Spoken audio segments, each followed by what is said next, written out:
So now that we have our box laser cut and etched, we also have our servos, our sensors, and finally we've got our power supply. Putting all of that together, we're going to create one stack, firstly with a Hatalogico board on top like that. The second thing to go on is a perf board that I've made up that contains all of the power supplies from part 2 of the video. On the left we've got the 317 circuit with the potentiometer to trim it. Along the bottom there are the banks of the PWM and the analog to digital converters. You can see the 3 brown wires coming off that they supply the servos coming from PWM pins. That green cable coming down is an analog input from the LDR, the light dependent resistor.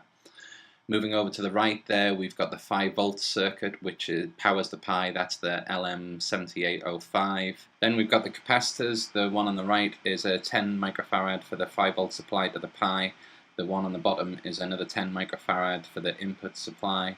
Moving up, we've got the 3 inputs for the servos. They just plug straight on there. And finally, we've got the 2 inputs, the green wire that we mentioned earlier for the LDR. And we've got another green wire going to the GPIO pins, just a 3.3 volt to the Pi, which does the DHT22.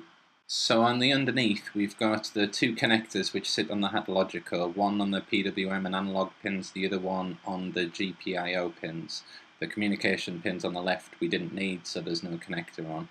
So once we connect our servos, we then need to hook up the sensors.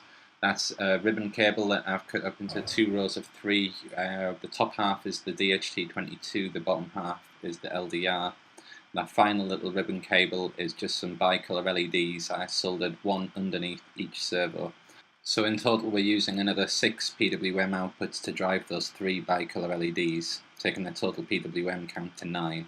So we're just going to put the top and the back panel back on after a little wrestle with the cancellation design, and then we're ready to power up. I'm powering this with 9 volts DC. The LEDs that you can see underneath the servo there are the bicolor LEDs driving both the green and the red. That's now just on the red, finally onto the green, and then that's the little startup sequence complete. So a quick look at the perf board that's sitting on top of the Hatalogico. You can see there the connectors that I've made and the Hatalogico sat underneath it. So the finished design with everything put together looks something like this. Has a few fingerprint marks which will get cleaned out before I hand it over to Ferran, who will be displaying it at this weekend's Madrid Maker Faire. So that's it, that's the weather station complete. I hope you enjoyed the little series of videos, and please check out the campaign on Kickstarter.